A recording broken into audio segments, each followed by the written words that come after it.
Pope Francis is arguably one of the richest popes on the entire face of the earth, with a net worth of over $15 million, which is higher than most of Hollywood's actors and musicians. With him being the head of the Catholic Church, the Bishop of Rome, and sovereign of the Vatican City-State, comes with a lot of responsibility and power. This means that whenever his fellow bishops are accused of committing horrible actions, Pope Francis is always the one who is responsible for making sure that those accused bishops are investigated and sentenced to prison if found guilty. And throughout the history of the papacy, there have been countless serious cases opened against bishops or popes within the Catholic Church, with many of them accused of sexually abusing children, mostly boys, between the ages of 11 and 14. And the strange thing is that most of these cases have been either dismissed due to the lack of evidence, or dismissed for no reason at all. Which begs the question, that with about 11,000 allegations of abuse made against more than 4,000 Catholic priests all over the world, how is there no evidence for some of these cases? Especially when all of these priests have more than 2 cases pointing to them. Hey, you! Hey! I don't like how you've watched this far in the video but you still haven't subscribed yet. Huh? So please do us both a favor and take 5 seconds to like and subscribe so you don't miss out on future videos. Well, it turns out that there have been a lot of attempts to cover up these crimes by Pope Francis himself and other officials. Not long ago, in January 2018, an incident of this nature occurred in Chile, whereby Pope Francis accused victims of fabricating allegations and spreading false information. In April, after failing to cover up the accusations, he publicly apologized in front of millions of people for his tragic error. And by August he was expressing shame and sorrow for claiming that victims were reporting fake accusations. Other than these crimes committed by Catholic officials against poor victims in Chile, there have been more and more cases that came to light in the past few years, and you'll be shocked at how some of them happened just recently. But first, let's cover a few major cases. In the late 1980s in Canada, allegations were made of physical abuse and assault committed by members of the Congregation of Christian Brothers, which is a worldwide religious community within the Catholic Church, that also operated the Mount Cashel Orphanage in John Street, Newfoundland, Canada. The government, police, and other church members have tried in many attempts to cover up these allegations, but in December 1989 they were reported to the Sunday Express, which is a newspaper publishing company first founded in the 19th century in the United Kingdom. Eventually, more than 300 former pupils had the courage to come forward with allegations of assault and physical abuse at the orphanage. The religious order that ran the orphanage filed for bankruptcy in the face of numerous victims, who had lawsuits for damages caused by the Catholic Brothers. Ever since then, a vast number of priests across Canada have been accused of committing heinous crimes against children. In August 2005, Father Charles Henry Silvestre was found guilty on 47 cases, involving him assaulting children between the ages of 9 to 14 years old, which most of whom were females, and in October 2006 he was sentenced to 3 years, but later died after 3 months in prison. In 2011 another Catholic priest pled guilty to 16 counts of indecent assault of minors, and one of them was the S-word assault. This time it was priest William Hodgson Marshall, a former teacher in a number of Catholic high schools in Toronto and Sudbury, whose nickname was Happy Hands, because of his tendencies to touch students in his classes. William Hodgson Marshall died in 2014 at the age of 92, and on April 30th of 2020, Rod McLeod, who is one of William's victims, was denied a required amount of over $2.5 million, including $500,000 in damages, stemming from an S-word assault case in the 1960s. If we can take a look at these 3 cases, they all follow a common theme. First, we have a number of minor victims who have been assaulted by the same priest multiple times, then these same priests who pleaded guilty to assaulting those children, were given 3 months to a few years in prison, or dying before, or in the middle of them serving their sentences. But if these unspeakable crimes were committed by a regular person like you and I, then a 14-year-long sentence would have been issued. If the offender is under 16 years old, then the minimum imprisonment becomes 5 years in jail, with the possibility for life imprisonment. If you think this is as bad as it gets, then you're wrong, because it's about to get real bad. On August 25, 2020, British Columbia Justice David Crossan ordered the office of the Bishop of Kamloops and retired priest, Merlindo Molan, who was by then 88 years old, to make a payment of $844,000 in damages to Rosemary Anderson. Rosemary Anderson claimed that priest Molan assaulted her about 70 to 100 times between 1976 and 1977, starting off when she was only 26 years old.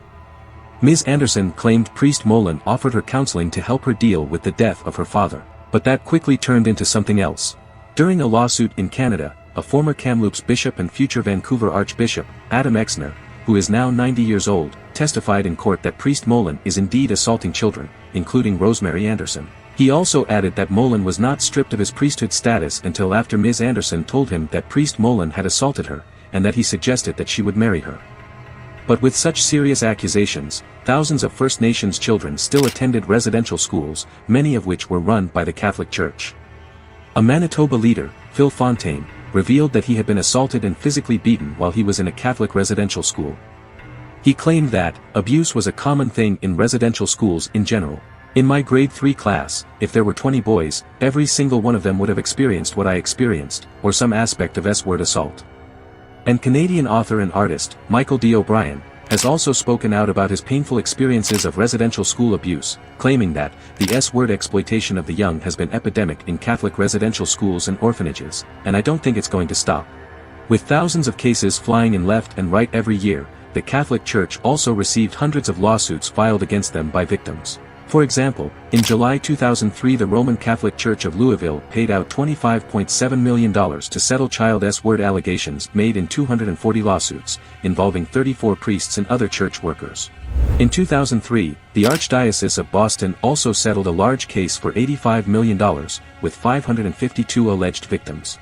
In April 2007, the Roman Catholic Church of Portland in Oregon agreed to a $75 million settlement with 177 victims, and the Roman Catholic Church of Seattle agreed to a $48 million settlement with more than 160 victims. Then in July 2008, the Roman Catholic Church of Denver agreed to pay $5.5 million to settle 18 claims of childhood S-word abuse. From 2004 to 2011, after noticing an increase in the number of cases opened against them, these churches along with other churches under the Catholic Church decided to file for bankruptcy protection. The Catholic Church as a whole went from paying $0.5 billion to victims per year in the 1990s, to paying more than $2.6 billion by 2009. In 2007, only in that year alone, the Roman Catholics spent a whopping $615 million on S-word abuse cases. And in that same year, more than 195 churches, professionally known as dioceses, which is a churches under the supervision of a bishop, were sued by hundreds of victims, with each church paying an average of more than $300,000 in that year alone. The great number of compensatory settlements that were levied on the church made it necessary for Catholic churches to reduce their ordinary operating expenses, with some even closing churches in order to raise the funds to make these payments. Several Catholic churches chose to declare Chapter 11 bankruptcy as a way to litigate settlements while protecting enough church assets needed for the maintenance of operations. In some cases, the churches filed bankruptcy just before civil suits against them were about to go to trial. These Catholic churches adopted the practice of transferring the majority of their assets to their parishes and foundations before declaring bankruptcy, thereby decreasing the money available for settlement compensation. This had the effect of producing the mandate that forced current and future lawsuits against the church to be settled in bankruptcy court.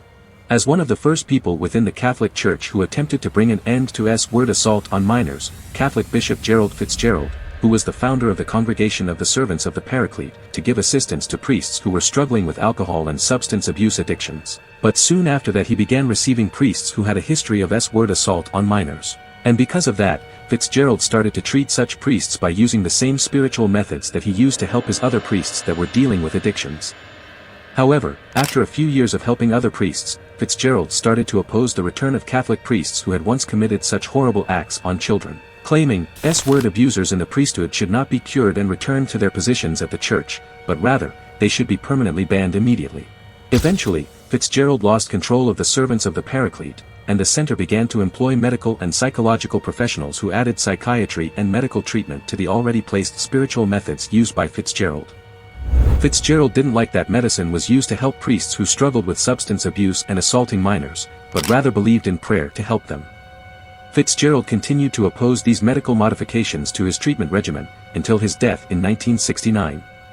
On the other hand, Bishop Manuel D. Moreno of Tucson, Arizona in the United States, repeatedly attempted to have two local abusive priests disciplined and returned to their positions, which one of them was Cardinal Joseph Ratzinger, who was the head of the Congregation for the Doctrine of the Faith, and was first suspended in 1990 and convicted by the Church in 1997 of 5 crimes, including sexual solicitation in the confessional. Bishop Manuel D. Moreno's attempts to cover up these crimes were unsuccessful, and the two were finally permanently banned in 2004, with Bishop Moreno strongly criticized for failing to take action until details of his efforts became public.